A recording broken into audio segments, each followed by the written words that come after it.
Science and technology.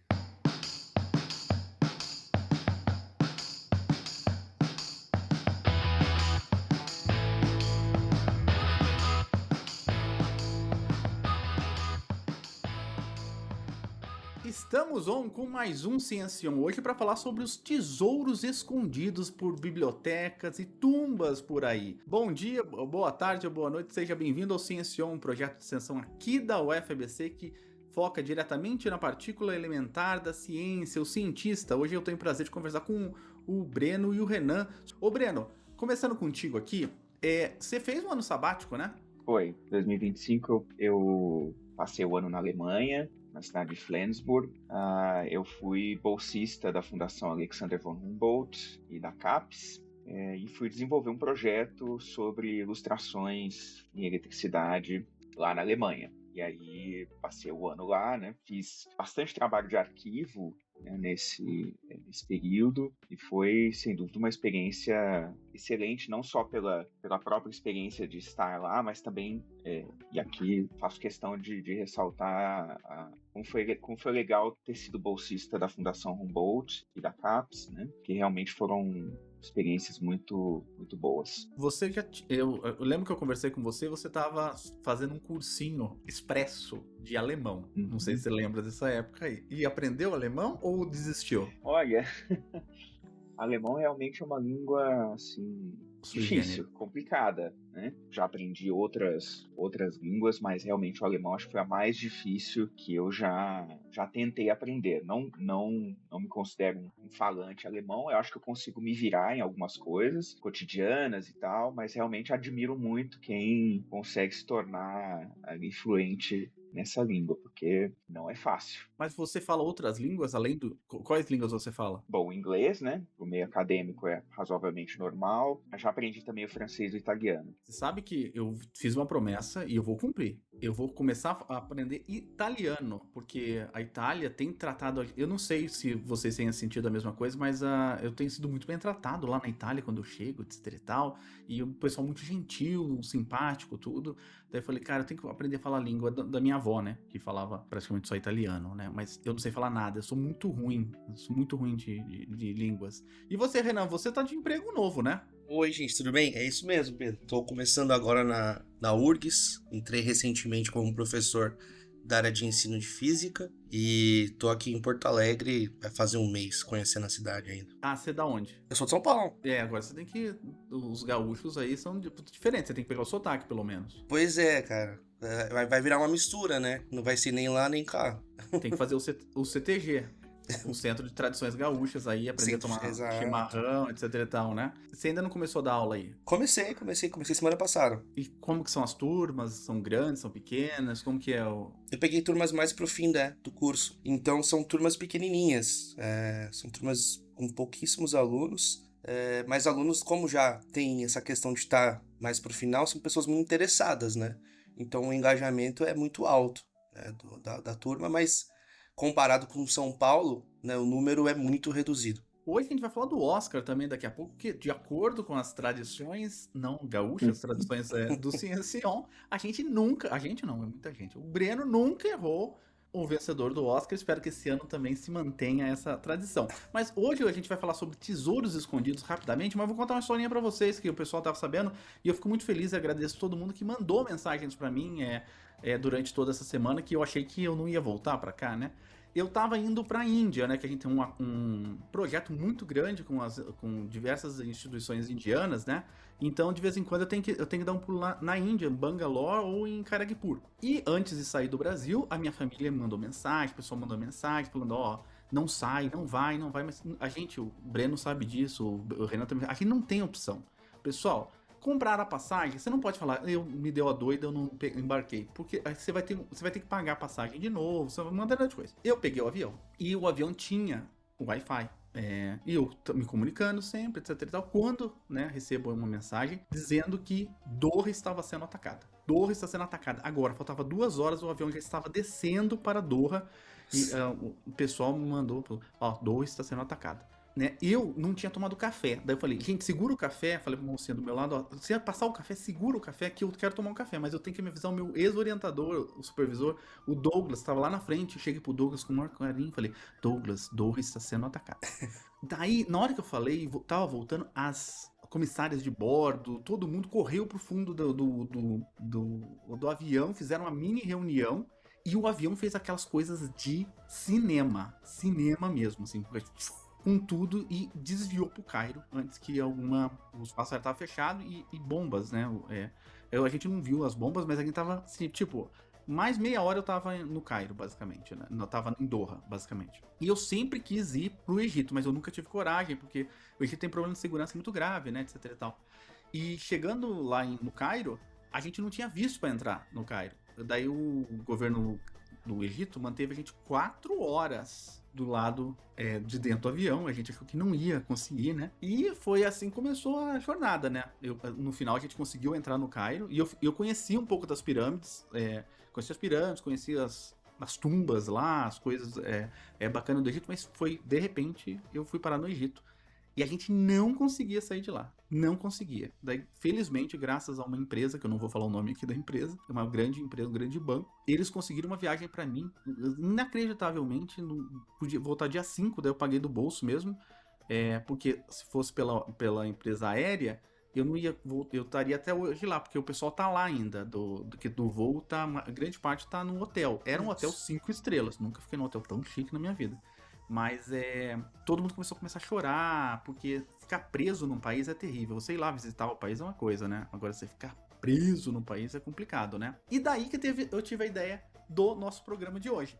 Porque eu fui pro Egito, eu não conhecia muito bem o Egito, né? Eu era fã do Egito, mas lá eu descobri uma coisa que... descobri não, né? Mas que a gente às vezes não percebe. O pessoal acha que a ciência acabou, né? Tipo assim, não tem mais muita coisa pra descobrir, a não ser na medicina, né? E tudo foi meio descoberto. E daí, visitando os museus do Egito, eu encontrei muitas peças ali que não tinham nem nome, catálogo, não tinha história da peça, entendeu? Principalmente no Museu Antigo do Egito. E você perguntava, o que é isso aqui? Isso aqui tá sendo estudado ainda, não sabe muito bem o que é isso, não sabe... Então eu falei, nossa, é verdade, tem tanta coisa para descobrir, né, sobre o mundo. Daí eu pensei em vocês dois aqui, porque o Breno e o Renan, mas o Renan é mais para filme, o Breno foi buscar em bibliotecas, em nacionais, coisas que não tinham sido muito estudadas. Eu queria entender com vocês aí, qual foi o primeiro que vocês foram pesquisar, se vocês fizeram algum achado, alguma coisa que vocês viram que o pessoal ainda não tinha investigado, estudado fora. Bom, a gente que é da área da história da ciência, né? Na verdade, numa perspectiva maior da história como um todo, eu acho que os grandes tesouros são as fontes, né? São os vestígios que a humanidade de alguma maneira deixou em algum ponto do tempo, e que se a gente de alguma maneira começa a analisar esses documentos, a gente consegue entender o real significado, né, dessas produções. Como eu trabalho, né, como o Pedro adiantou, com filmes, eu tive uma experiência bastante interessante com o acervo da Cinemateca, né, que fica em São Paulo, Cinemateca Nacional, e eles têm uma documentação incrível assim sobre toda a filmografia produzida no país, desde meados ali de 1800 e alguma coisa, ou seja, desde o século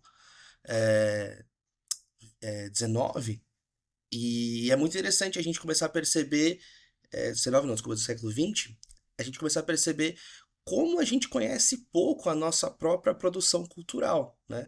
Eu tenho um recorte específico que é trabalhar com filmes de ficção científica, então a gente tem, de maneira geral, a sensação de que é um gênero que não nos pertence, né? Que é muito mais algo internacional, com muitos efeitos, e uma visão bem específica do que seria um filme de ficção científica. E aí, quando a gente começa a analisar a nossa própria cultura, a gente vê que a gente tem o nosso próprio modo de produzir filmes nessa perspectiva. E aí, vendo o acervo da Cinemateca, né, as sinopses, as pessoas envolvidas, a produção e tudo mais, a gente conseguiu mapear ali da ordem de centenas de filmes produzidos com um recorte específico do século XX, né, sobre esse gênero. E aí é uma variação temática incrível. E quando você começa a olhar no detalhe, né, cada um deles tem uma história, um porquê de ter sido produzido de determinado modo. E isso sim, eu acho que entra na categoria que o Pedro está colocando como um tesouro, que é a gente entender a nossa própria história e o que nos ajuda a entender a nossa própria condição no presente, né? E ô Renan, e assim, tem muita gente que investiga isso, tem muitos arqueólogos, entre aspas, porque não é arqueologia, mas tem muitos arqueólogos de filmes. Como que você descobriu? Você já tinha interesse por isso? Ou como você descobriu esse nicho não explorado? É tipo uma pergunta, não tem assim, é claro, você consegue, dependendo da área que você vai analisar, por exemplo, você consegue encontrar pessoas da área de cinema analisando filmes produzidos em décadas longínquas. Só que você não encontra, ou pelo menos encontra muito pouco, um olhar específico de quem é um historiador da área de história das ciências, entendeu? Então, nesse sentido, não encontrei coisas produzidas sobre filmes nacionais, né? Você encontra muito sobre filmes internacionais. E aí eu também comecei assim, na minha trajetória, eu comecei tanto na minha monografia de fim da graduação, quanto no mestrado, eu peguei um filme internacional, um filme estadunidense, que foi o Guerra dos Mundos, né? E aí, assim, ele é baseado num livro que foi escrito pelo H.G. Wells, em contexto absolutamente distinto, e eu comparei os contextos, né? E fui tentar entender quais foram as adaptações, porque aí você começa a entender como o cinema se apropria de uma história para dar o seu próprio olhar a partir do período em que ele é lançado. Então, o Guerra dos Mundos do Byron Haskin, que é esse de 50 que eu analisei, ele é absolutamente distinto do Guerra dos Mundos do Wells, que é a versão original. E aí eu pensei, né, já no doutorado, olha, se isso acontece fora, provavelmente algo parecido aconteceu dentro do nosso contexto. E aí eu comecei a pesquisar e fui vendo como não tinha produções nesse sentido, né, como era escasso. Quando eu me deparei com o acervo da Cinemateca, foi surpreendente, né? Porque eu percebi que existe, na verdade, uma filmografia.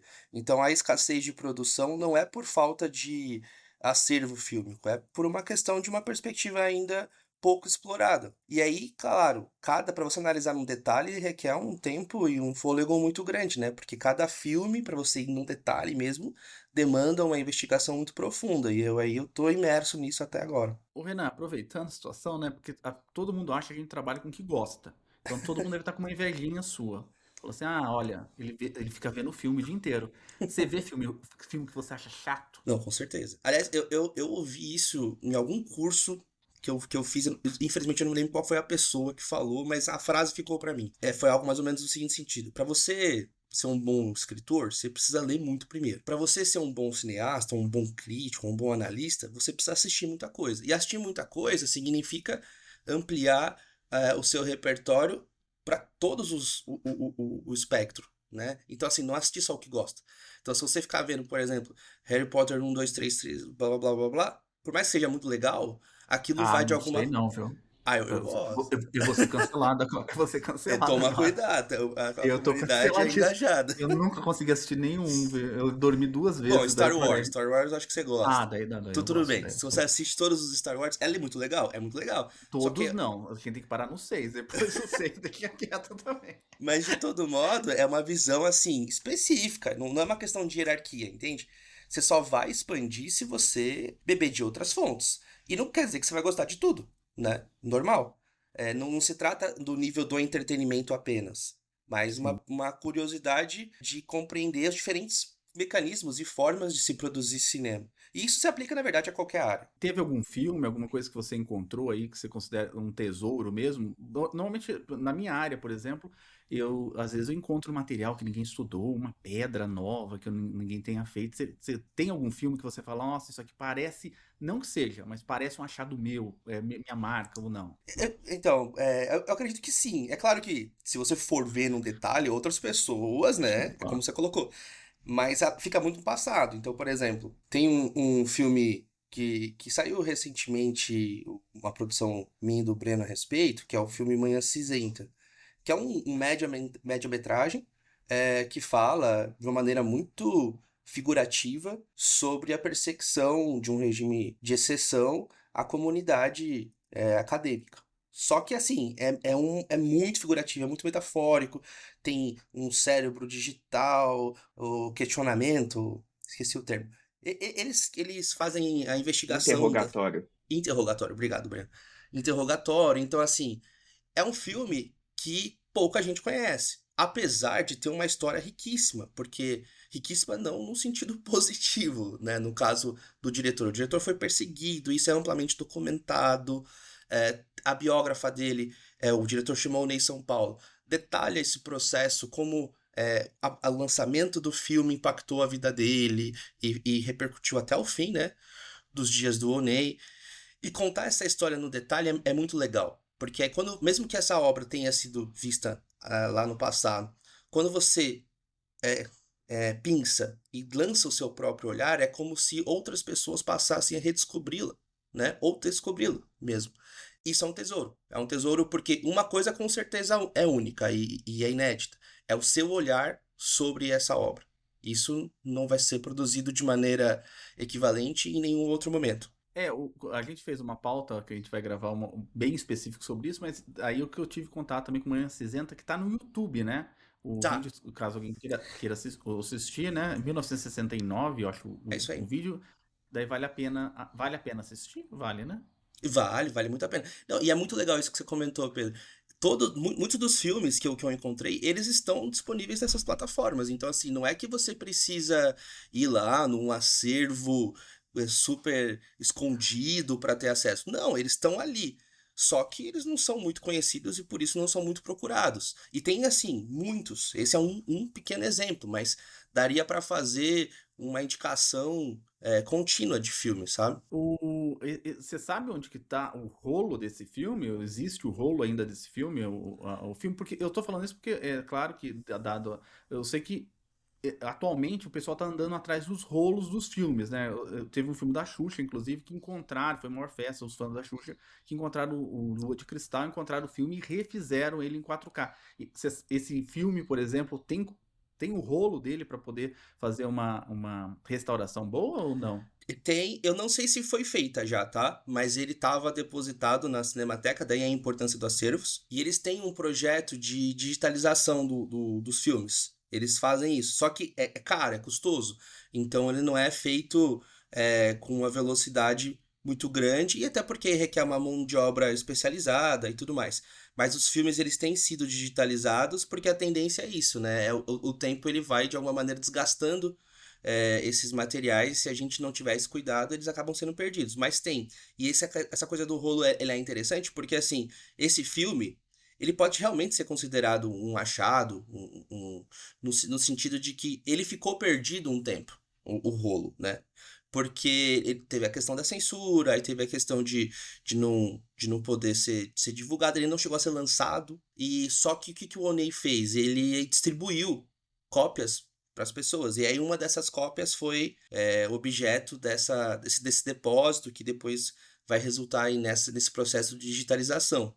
Então, assim, se não fosse esse cuidado dele mesmo, provavelmente estaria perdido. Como a gente tem filmes, por exemplo, nessa base da Cinemateca que eu comentei, tem filmes que eles colocam lá todas as características, eles descrevem, tem todas as informações técnicas, mas o rolo em si está desaparecido.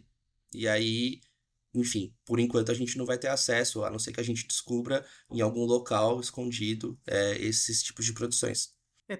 Quando eu assisti um filme, eu gosto muito de ver filme antigo, né? Antigo mesmo, né? E daí tem alguns trechos, inclusive, eu não vou lembrar o nome dos filmes, que o pessoal escreve, esse trecho do filme foi perdido, né? Daí Exato, é comum. continua o filme, né? Mas só uma última pergunta. Quando você vai na Cinemateca, é fácil você ter acesso aos filmes? Como que faz normalmente? Boa pergunta. Sim, é fácil. Você tem filmes que estão. Tem níveis, né, de acesso. Então, vamos supor, os que já foram tratados, né? Os que já estão disponibilizados, já passaram por esse processo de restauração e tudo mais, eles são acessíveis imediatamente. Então você vai lá no acervo, você tem lá a consulta numa base, né, numa biblioteca, como se fosse uma biblioteca, e aí você fala, eu quero ver esse aqui. Eles têm lá cabines, então você tem um DVD, uma TV, a pessoa pega e você assiste, tem um fone de ouvido e você assiste ali na hora, né? Caramba! É muito legal. Alguns deles não ficam disponíveis nessa sessão já de acesso ao público. Por serem materiais mais delicados ou em tratamento, eles estão em uma outra sessão. Mas eles também podem ser consultados. Só que aí você precisa fazer um processo de solicitação, né, via do próprio site da Cinemateca para reservar um horário para poder consultar essas outras produções. Daí tratar bem, né? Mas aí eles que Não, cuidam você não do manuseia, eles do fazem tudo. manuseio. Tá. Eles colocam, você só coloca o fone de ouvido e tem acesso ao computador, só isso. Esse cuidado com obras, né, me surpreendeu, me impactou muito quando eu, ano passado, fui para Berlim. E Berlim, antes de Berlim ser invadida, nos finalmente da Segunda Guerra, o povo, uma parte grande do povo, retirou, não sei, as esculturas, né, com tanto problema para fazer, eles retiraram as esculturas e esconderam as esculturas embaixo de terra, né, cavavam um buraco e guardavam as esculturas por causa dos bombardeios, para não destruir as esculturas, né. Eu achei isso bastante impactante, né, porque eu sou uma pessoa muito ligada à história, né, eu não gosto que joga quase nada fora, eu tenho tudo para ser um acumulador, mas não sou ainda.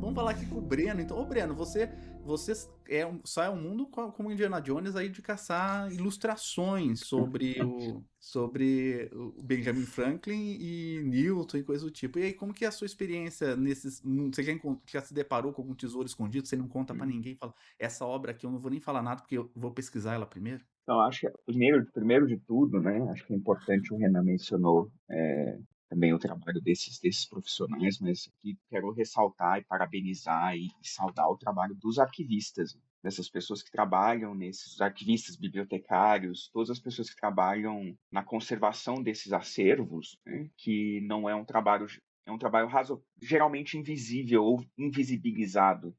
Mas existe todo um processo de guarda, de restauro, né, de manutenção, de manuseio desses objetos. Quando você vai no museu, por exemplo, né, que você foi no Cairo, né, quando a gente vai na Cinemateca, quando a gente vai em uma biblioteca, um arquivo, geralmente tem um profissional que é responsável por isso, né, e na verdade a gente só tem mesmo acesso a esses materiais em bom estado de conservação, muito por conta do trabalho desses profissionais que às vezes também trabalham em condições muito ruins, né?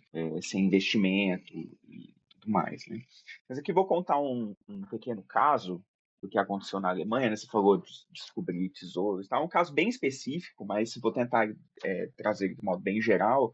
Mas, de fato, eu fui para a Alemanha para trabalhar com ilustrações, buscar, investigar ilustrações, também buscar os originais, né? Eu fui trabalhar especificamente com ilustrações em eletricidade no século XVIII, e perto de Flensburg, que é onde eu fiquei, tem uma outra cidade que chama Kiel, que também é uma cidade, assim como Flensburg, é uma cidade portuária, vive ali basicamente em função ali do porto, isso no mar, principalmente no mar Báltico ali, né, lá em cima, entre ali a Alemanha e a Dinamarca. E ali eu achei um arquivo de um filósofo experimental alemão do século XVIII. Tinham algumas ilustrações nesse material. E aí eu achei muito interessante e tal. A arquivista ela não sabia exatamente precisar de onde vieram aquelas ilustrações, quando que elas chegaram exatamente, e se pertenciam mesmo àquele, né, filósofo experimental. E aí depois eu descobri, também fazendo outras investigações, que as mesmas ilustrações aparecem no trabalho de outro filósofo experimental alemão. E mais para frente, também buscando ali investigar mais a fundo e tal, eu descobri que esses dois filósofos experimentais alemães, que têm essas ilustrações nos seus trabalhos, eles brigaram em algum momento, eles tiveram ali uma contenda muito... envolveu o rei da Saxônia, enfim, envolveu muita gente, a universidade e tal, e eu acabei, assim, conseguindo obter algumas cartas, alguns documentos. Na verdade, eu consegui obter o processo inteiro, como se fosse um processo administrativo na universidade, né? Você briga Sim. com alguém e tal, Como quer fazer uma reclamação, e aí fica, né? fica os registros, né? As cartas e tal, e eu consegui descobrir o processo, achei, né, esse processo numa outra biblioteca alemã, que fica na cidade de Halle. E aí foi muito interessante. É um caso que eu tenho trabalhado hoje juntamente com o professor Peter Hing, que é o anfitrião que me recebeu. Mas é um caso, assim, interessante, porque no final das contas, eu não descobri quem exatamente fez as ilustrações. Eu não sei a autoria, eu imagino que eu não vou conseguir descobrir, mas o fato de eu ter buscado as ilustrações acabou me levando a descobrir uma contenda entre dois filósofos experimentais alemães que não é conhecida na historiografia da eletricidade, né? Os dois nomes são conhecidos, um chama Bose e o outro chama Winkler, são conhecidos, mas essa disputa entre eles não é conhecida. E aí foi muito interessante ter descoberto isso por meio das ilustrações. No final, né, embora eu provavelmente não vou saber quem é que fez, de onde surgiram as ilustrações, mas elas acabaram me levando a descobrir essa contenda que a gente está trabalhando agora, trabalhando com os originais, com as cartas, com os processos que tem nesses arquivos. E estavam lá esses processos nesses arquivos não estudados, né? Eu até cheguei a perguntar para uma das arquivistas e ela me disse que nunca, pelo menos no tempo que ela está lá, nunca investigaram nunca tinham curiosidade, nunca ninguém foi lá acessar esses arquivos especificamente, né? Então, eu acho que isso é um exemplo de tanta coisa que tem certamente não perdida, né? Mas não vista, digamos assim, né? Escondida nesses arquivos, nessas bibliotecas que a gente não sabe, não tem acesso, né? E veja, mesmo o caso da Alemanha, que na Alemanha muita coisa foi perdida por causa da guerra, né? Muitos arquivos foram perdidos, foram bibliotecas, né, queimadas e tal, ou se perderam mesmo, todo o processo da guerra e depois da divisão das Alemanhas e tudo mais. Mesmo assim, tem ali um conjunto de arquivos bem interessante ao que parece poucas pessoas tiveram acesso. Isso se dá também em outros casos. Tem arquivos na França, tem arquivos na Inglaterra também que as pessoas não que eu cheguei a investigar, mas que as pessoas geralmente desconhecem, né? Eu acho super bacana. Eu adoro o trabalho de arquivo. Assim, eu adoro ter a chance de ver de perto, né, de tocar, enfim, né, de ver as dimensões do documento, do manuscrito. Eu entendo, assim, um historiador da ciência como eu, ver a coisa digitalizada é uma coisa, eu acho que é importante o acesso e tal, mas muitas vezes ver a coisa física dá outra dimensão, Sem né, dúvida. pro seu estudo, porque é a materialidade do negócio, né? Ali você entender, por exemplo, quão desgastado aquele material tá, como é que aquele material foi armazenado, como é que ele veio parar ali, as dimensões dele, né? Às vezes, quando você vê uma imagem digitalizada no computador, às vezes você não tem noção de quão grande ela é. E aí, quando você vai num arquivo, você vê que ela Você tem noção é das obras enorme, por que exemplo. acompanham ela, né, também, né. Às vezes você vê só o É, material, mas você não sabe onde que tá, se tá junto com outros papéis ou qualquer coisa do tipo, né. exato, exato, né? E tem muita coisa, assim, muita coisa guardada. É, e claro, né? Assim, só também desviando um pouco do assunto, mas ainda dentro dessa questão dos tesouros, né? Quando a gente está falando aqui de materiais que foram, mesmo quando o Renan fala da Cinemateca, né? São materiais do nosso mundo analógico, digamos assim, né? E aí a minha pergunta, que eu acho que é uma questão que os historiadores da ciência, ou os historiadores de modo geral, já estão tentando responder, inclusive, mas que eu acho que a pergunta que fica é como é que a gente vai analisar os materiais, os registros que estão produzidos hoje, Ah, né? isso daí, isso mas também aí são quilos de coisa ruim pra coisa boa, né. Assim como é antes, porque às vezes você acha arquivos que tem ali coisas que você pode achar irrelevante, mas aí é que vem aquilo que o Renan também comentou, né? Depende do seu olhar, depende do que você está buscando. Às vezes, para um determinado grupo de pessoas, um determinado material é irrelevante, né? Não tem ali interesse, né? Mas para outro grupo, às vezes tem interesse. Por exemplo, eu fiz uma pesquisa nos arquivos da Academia de Ciências de Paris em busca de registros sobre os ilustradores. E aí um registro que pode parecer assim bobo, né, para a maioria das pessoas, que era o registro de pagamentos desses ilustradores. E Olha. eles guardaram, né, pelo menos um pedaço. E aí dá para saber, por exemplo, que os ilustradores eram figuras, na academia, pelo menos, razoavelmente bem pagas. E aí dá para a gente ter uma ideia do prestígio que essa pessoa tinha, né? Embora seja invisibilizado, a gente geralmente não conhece, não menciona e tal, mas na época eram pessoas importantes, relevantes, que recebiam pagamentos, em alguns casos até bastante vultuosos, assim, muito pagamentos robustos, né, para a época, e isso está lá no registro de pagamentos. Imagina, é uma coisa de tesouraria, que às vezes a gente descarta depois de, sei lá, 5, 10 anos, né, e eles têm registros aí de 200, 300 anos atrás, né, no caso 300 anos da tesouraria, né, o quanto pagou para fulano, para ciclano. Isso é muito legal, assim. Mas é o que o Renan falou, é o que eu confirmo aqui. Depende do seu olhar. O que você está buscando para aquele material? E aí outros historiadores já viram esses materiais em algum momento, provavelmente, né? No caso da academia, que já foi muito estudada e tal.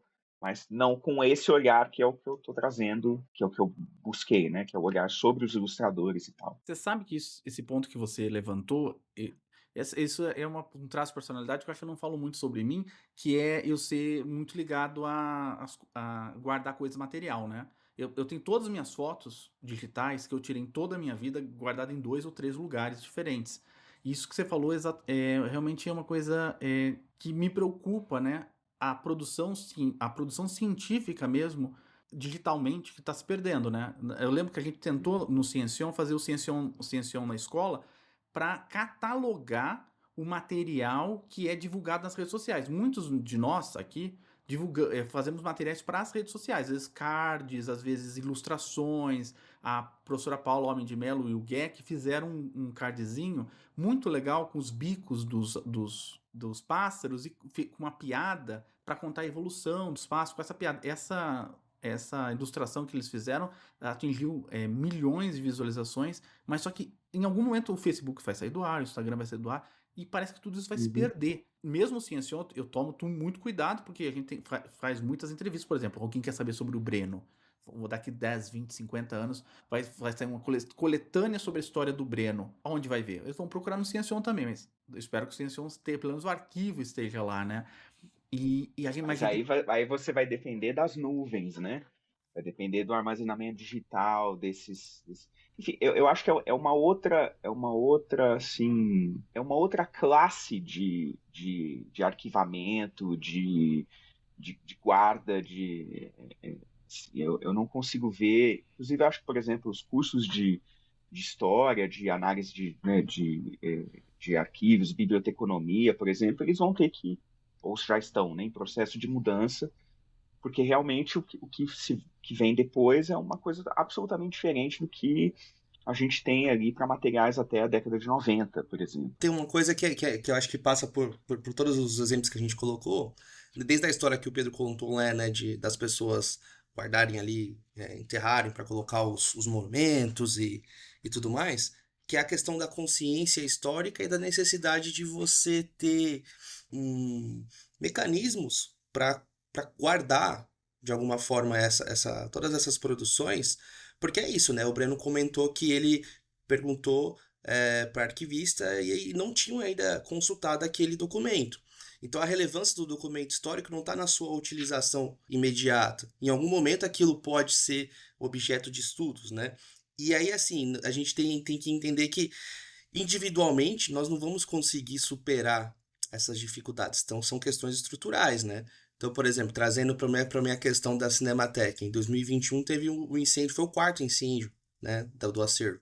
Uma parte do acervo foi perdida, né? Então, assim, se você não tem mecanismos de estruturação, né, e aí passa, evidentemente, pelo trabalho que o Breno muito bem comentou, né, dessas pessoas, dessas instituições que precisam ser reconhecidas e tudo mais, mas passa por políticas públicas de uma maneira valorizar essa documentação.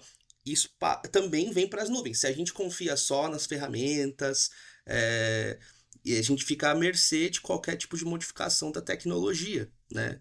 E aí a gente não tem autonomia. Eu acho que a gente precisa buscar a nossa autonomia e a construção dessa consciência histórica mesmo.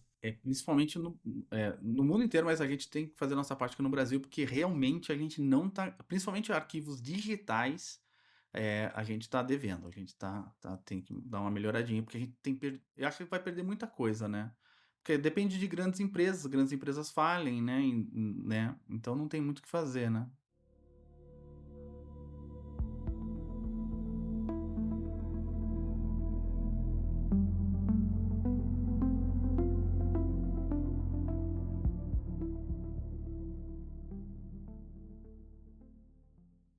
Mas vamos falar do Oscar, então. Agora é a hora do Oscar e nós nunca erramos o Oscar. O Breno Breno? brilha. Nós nunca erramos o Oscar.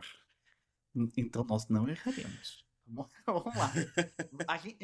O Brasil compete, né, em diversas categorias esse ano.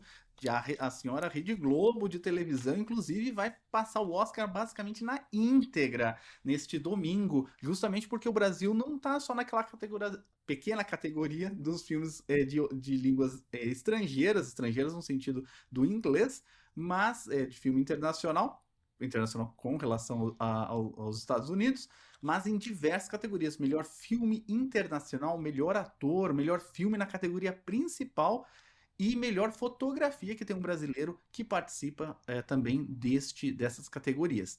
Primeiro, queria saber de vocês um panorama geral de como vocês veem o ano de 2025 para o cinema. Eu vou dizer a verdade para vocês, eu vou já dar minha opinião, porque eu gosto de ser polêmico mesmo. Não me atraiu muito os filmes. Eu não assisti muitos filmes deste 2025. Seja problema meu, seja problema do mundo que me cercou, né? Mas como que vocês veem o ano 2025? Foi um ano legal, produtivo? Vocês acham que o cinema teve meio fraquinho? Mas a gente também tem outra categoria, viu, Pedro? Eu acho que é melhor direção de elenco, se eu não me engano. Isso. Coisa assim, né? Ah, tem essa também? O Agente É Secreto. verdade. Melhor seleção de elenco. Isso, que o tem Agente 4 Secreto... só do Agente Secreto e tem a quinta com o brasileiro lá acho que Valor Sentimental, se eu não me engano. Não, Isso, Sonhos de Trem. Sonhos de Trem, é isso. Obrigado. Exatamente. Bom, olha, eu não consegui assistir todos os filmes. Eu nunca consigo, aliás, porque é uma corrida, né? São claro. muitos filmes, mas eu assisti a maioria dessa vez. Esse ano eu consegui assistir mais. Eu gostei, cara. Eu achei melhor do que vinha sendo, honestamente. Eu gostei mais. Isso é uma coisa que eu acho que o Breno conhece melhor esses mecanismos, mas acredito que alguma medida isso vai implicar alguma mudança em breve. Eu tenho gostado mais dos filmes na categoria de filme internacional do que na categoria principal. E o que eu tenho percebido também, o que não era muito comum, é que muitos filmes que estão concorrendo na categoria de filme internacional também estão concorrendo na categoria principal, né? Isso, por exemplo, ano passado a gente também esteve nas 2 categorias e tal. Sobre o filme O Agente Secreto em si, eu gostei muito, muito mesmo. E ele fala um pouco, e é engraçado, né? Porque ele fala sobre a questão, pelo menos foi a minha interpretação, né? Essa questão da valorização, né? dos documentos, da reconstrução. Spoilers, pra quem não viu ainda. Não dá nenhum. Mas ele toca nisso. Ele toca nessa questão da memória histórica. Então, acho que é um filme importante pro momento que a gente vive, a temática que ele aborda. Claro, você tem muitos filmes que abordam o período da ditadura civil-militar, mas assim, é um olhar diferente. Por isso que eu gostei tanto. É um olhar bem diferente. Gostei muito, muito mesmo vou mencionar 2. O Valor Sentimental eu achei muito legal. Não fala isso, não. Você não gostou? Eu adorei. Não, eu não assisti, mas hoje eu tô com medo desse filme. E Sonhos de Trem eu achei belíssimo.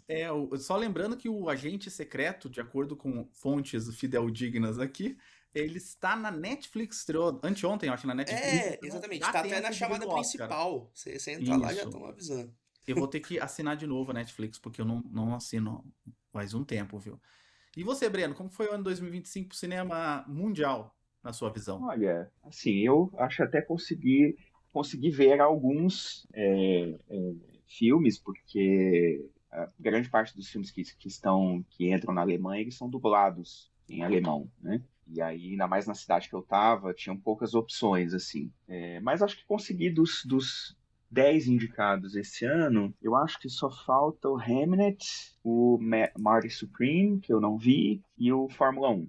Fórmula 1 eu acho que eu comecei a ver no avião, mas assim, eu não realmente não tenho paciência. Entendeu? E aí eu não vi. Mas os outros eu vi. Eu vi o Agente Secreto em Stuttgart, na Alemanha, e foi muito engraçado, assim. É muito engraçado ver.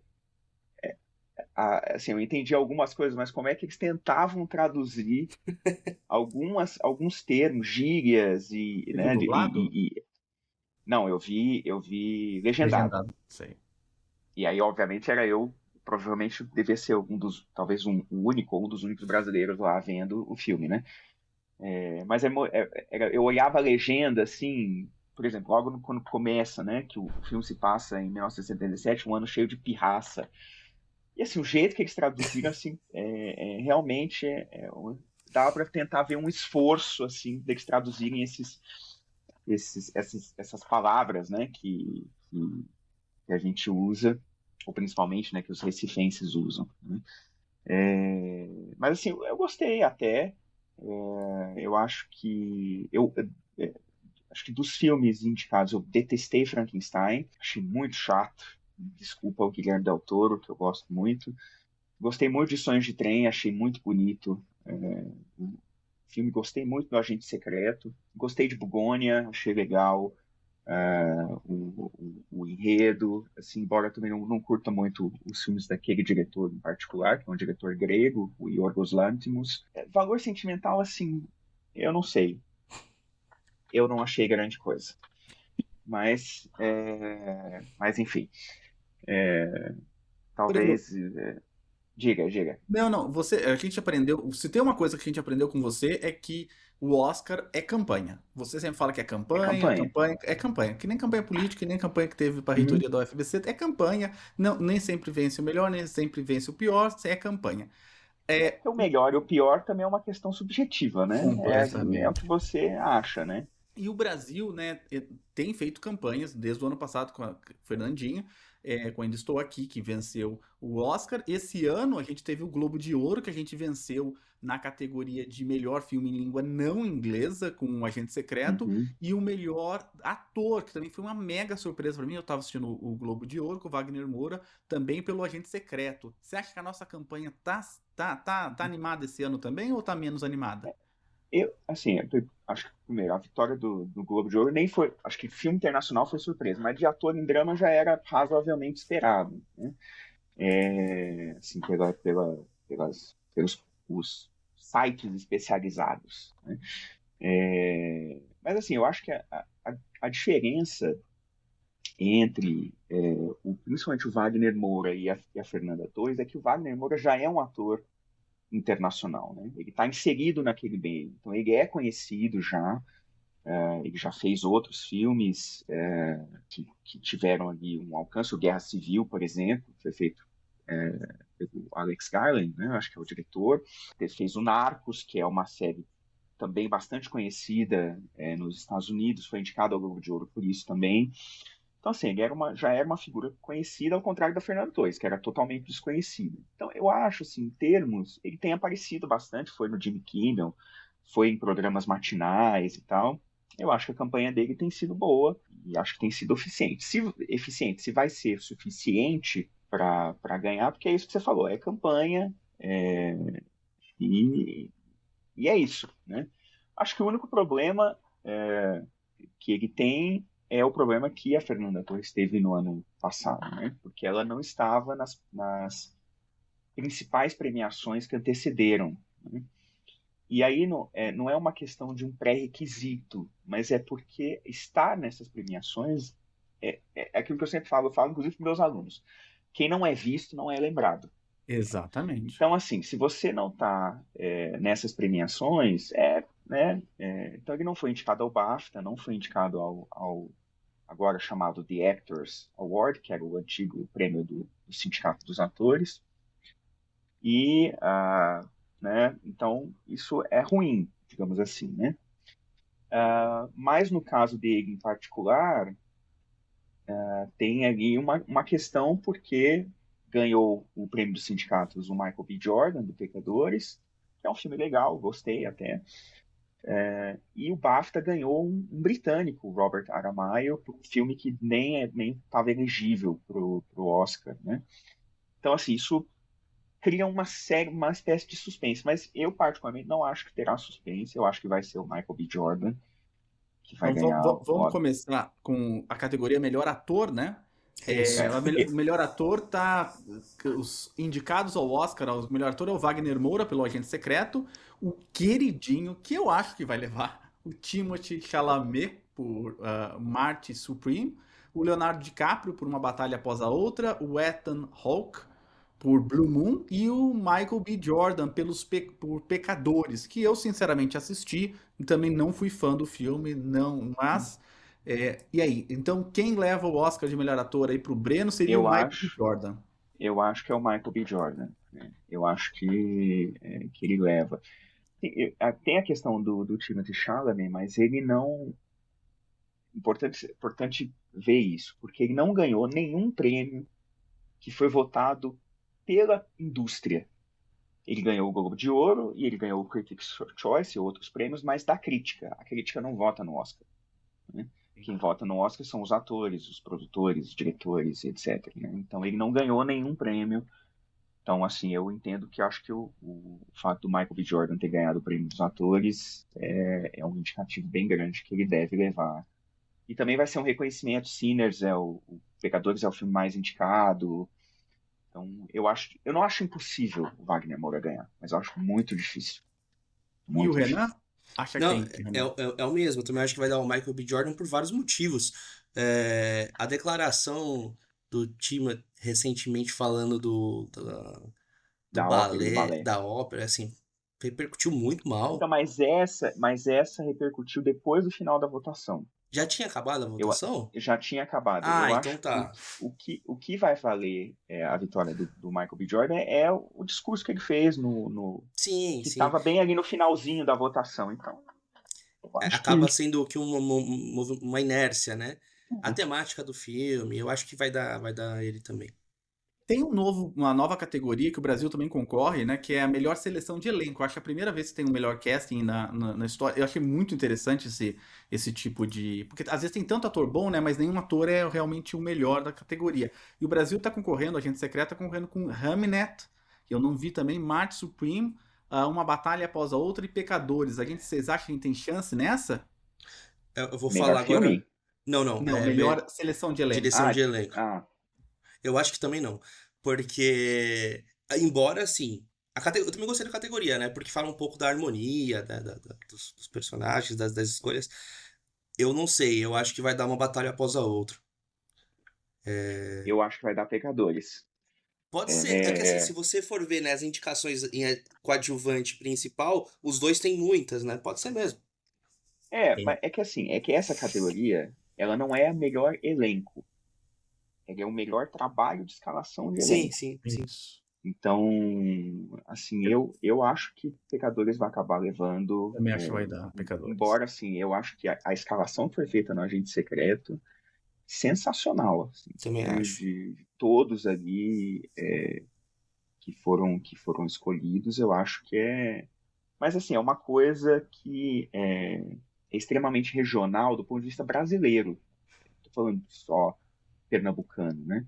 Mas os personagens e tal. Então, acho que uma audiência que é mais estrangeira não vai ali pegar, talvez, esses detalhes. Mas seria muito legal se levasse, né? Porque é o primeiro Oscar nessa categoria. Então, sim. Eu acho que vai levar Sinners também. Então vamos chegar nas duas categorias principais aqui, que eu acho que o Brasil ganhou ano passado, agora sobre melhor filme internacional não de língua inglesa. O Agente Secreto, né, do Kleber Mendonça, concorre com Simple Accident da França, um filme da Noruega cujo nome é impossível se falar, Afikkelaniobabá, não sei o Valor Sentimental. Valor Sentimental, mas como que fala esse nome? Eu já sei. Sihat, e o outro num filme da Tunísia também, cujo nome eu sou incapaz de pronunciar. É o The Voice of Hind Rajab. E aí, a gente tem chance de levar? Ou você acha também 2 anos seguidos é demais pro Brasil? O pessoal fala, não, tá demais, os brasileiros estão se achando demais. Eu acho que isso é uma coisa, e a segunda coisa é, esse ano a gente não tem um vilão. Emília Pérez em 2024, em 2025 foi um vilão, por causa da Carol Sofia Gascon. Foi maravilhoso. Foi assim. Então foi um movimento mesmo de queimar o filme, não dos brasileiros, mas que o filme ficou queimado mesmo, tanto é que saiu com 2 Oscars. Um Oscar de melhor canção, uma canção horrível. Mas assim, perdeu, né? Foi o grande. E hoje, não, o Valor Sentimental é um filme, eu acho que vai levar o Valor Sentimental, que é um filme bem quisto, foi indicado a 9 Oscars. Tá em outras 8 categorias. O diretor é super bem conceituado, tem vários atores indicados. Então, assim, eu acho que o caminho é esse. Não me surpreenderia com a vitória do Agente Secreto. Tá? Mas ali, eu acho que o que pesa é isso. O Brasil já venceu, não sei o que e tal. Então, acho que pesa um pouco nesse sentido. Mas não me surpreenderia, mas eu acho que vai levar o Valor Sentimental. E o Renan? Essa categoria eu tô um pouco mais otimista. Eu acho que a gente tem bastante chance. Também tá, com certeza tá entre o Valor Sentimental e o Agente Secreto.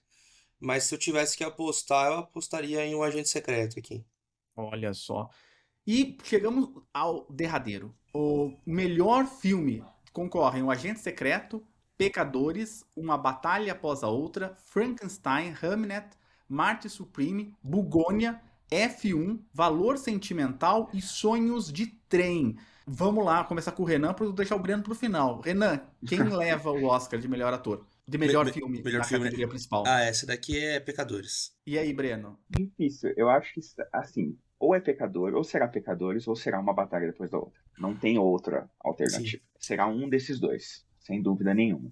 Eu acho que, pelo menos as indicações, as vitórias anteriores, né? Ganhou o prêmio do Sindicato dos Produtores, ganhou o prêmio do Sindicato dos Diretores, ganhou o BAFTA. Então, assim, eu acho que a única coisa que pesa a favor do Pecadores é ter vencido o prêmio de elenco do Sindicato dos Atores, que é grande, mas eu acho que vai dar uma batalha depois da outra. Eu não me surpreenderia se fosse os Pecadores, mas eu acho que se for os Pecadores, vai ser assim uma vitória grande. Vai ser filme, direção, roteiro original, ator, talvez até ator coadjuvante. Ator coadjuvante eu acho que vai dar o Champagne, você não acha não? Batalha após a outra? Eu acho que vai dar o Champagne também. Porque ganhou o BAFTA, ganhou... Porque, assim, eu acho que o Champagne tá excelente. Eu acho que ele é a melhor coisa do filme. Também acho. Mas, enfim, eu acho que eu aposto numa batalha depois da outra, mas não me surpreenderia com Pecadores. Maravilha. Eu não gostei muito do filme, mas eu não assisti uma batalha após a outra também, né? Mas vamos torcer, então. E só pra gente terminar, né, que o Brasil tá concorrendo numa outra categoria, que é a melhor fotografia. Eu não assisti Sonhos de um Trem, mas o brasileiro tem chance nessa categoria. O Adolfo Veloso concorre com Frankenstein, Marte Supreme, Uma Batalha Após a Outra e Pecadores em melhor fotografia. Eu acho que vai levar. Eu acho que vai levar Pecadores. Inclusive porque se não me engano, deixa eu até olhar aqui, mas pelo que eu tenho visto, eu acho que leva Pecadores. Eu acho que essa enfim, eu posso estar super enganado, mas eu acho que a questão do Sonhos de Trem é mais uma visão que a gente tem sobre ali o ser brasileiro e tal, do que realmente... Porque tem uma coisa, Pecadores tem uma diretora de fotografia mulher. Nunca venceu uma mulher nessa categoria. Esse é um aspecto importante. Então, eu acho que, assim, tá indicada num filme que tem zilhões de indicações, e a fotografia do filme é legal, é bonita também. Eu acho que ela vai levar. Maravilha. Vamos ver se esse ano rola de novo, pelo menos alguma das apostas aqui para os melhores filmes do Oscar. Eu acredito que vocês vão assistir o filme às 10 da noite, né? Que provavelmente começa um pouco antes, né? Nos outros streamings, né? Mas vamos torcer pro Wagner Moura. Assim, claro que a Fernandinha tinha um charme único, né? A Fernandinha era muito divertida, né? Mas vamos torcer pelo Wagner Moura aí e pelo cinema brasileiro. Muito obrigado, viu, Renan, pela participação aqui no Ciencion. Imagina, Pedro, eu que agradeço o convite. Breno, muito obrigado mesmo. Espero ver o Breno mais vezes esse ano, que o Breno era internacional, só fala com alemães agora. Qualquer coisa que não seja norte, né, Não participa. Vamos te ver pelo UFBC, ou Breno? Claro, estou aí dando aula. Já cheguei a primeira semana, já entrei em sala de aula. Ah, entendi. E como tá a sua família, Breno? Tá tudo bem? Vocês gostaram Tudo da bem, viagem? todas bem Já se reacostumaram adaptadas. ao Brasil. E muito obrigado a você que está escutando o Ciencion. Não esqueça de seguir a gente nas redes sociais, principalmente no Instagram e no TikTok, onde a gente está crescendo bastante, tá com uma audiência muito boa. Lembrando que os programas sempre estão aqui na primeira e na terceira sexta-feira do mês, na segunda sempre tem o Fóton, e a gente tá lá sempre, voltou a estar de novo no YouTube, onde principalmente os nossos shorts têm atingido uma audiência muito legal. Muito obrigado a você. Não esquece sempre de compartilhar o programa também com pessoas que ainda não nos escutam, para que, quem sabe, a gente consegue fisgá-las um pouquinho. Até mais, tchau!